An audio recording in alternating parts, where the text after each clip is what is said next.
கர்த்தருடைய பசுத்த நாமத்துக்கு ஸ்தோத்திரம். இன்னைக்கான வேத பகுதியை பார்க்கறதுக்கு முன்னாடி நேற்று நம்ம வீடியோவில் கேட்ட வினாவுக்கான விடை இன்னைக்கு நம்ம பார்க்கலாமா?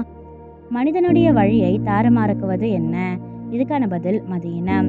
சரி, இப்போ நம்ம இன்னைக்கான ஒரு சின்ன வினாவை பார்க்கலாமா? தண்ணீர் பாய்ச்சுகிறவன் என்பது எதை குறிக்கிறது? இதுக்கான பதிலை கமெண்ட்ஸ் சொல்லுங்க. சரியான பதிலை நாளைக்கான வீடியோவில் சொல்கிறேன். இப்போ நம்ம இன்னைக்கான வேத பகுதியை பார்க்கலாமா? நீதிமொழிகள் 11ஆம் அதிகாரம் 25ஆம் வசனம். உதாரண குணமுள்ள ஆத்மா செழிக்கும். எவன் தண்ணீர் பாய்ச்சுகிறானோ அவனுக்கு தண்ணீர் பாய்ச்சப்படும். A generous person will prosper. Whoever refresh others will be refreshed. Proverbs 11:25. நம்ம ஒரு சின்ன கதையாக பார்த்துடலாமா?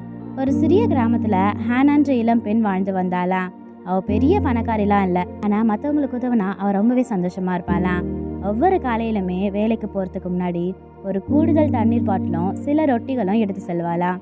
வழியில சோர்வா வேலை செய்பவர்கள், பசியால தவிக்க குழந்தைகள், தனியா அமர்ந்திருந்த முதியவர்கள் யாரா இருந்தாலும் அவகிட்ட இருந்ததை அன்புடன் பகிர்ந்து கொள்வாளாம். ஒரு வருடம் கடுமையான வறட்சி கிராமத்தை தாக்குச்சான். கிணறுகள் வறண்டு போச்சான், பயிர்கள் காய்ந்து போச்சான்.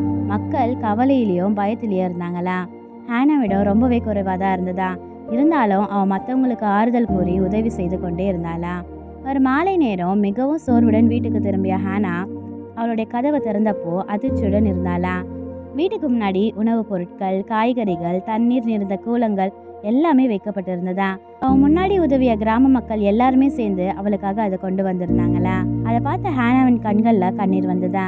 அவ பிறருக்கு அளித்த அன்பும் உதவியும் அவளுக்கு தேவையான நேரத்துல திரும்பி வந்ததா.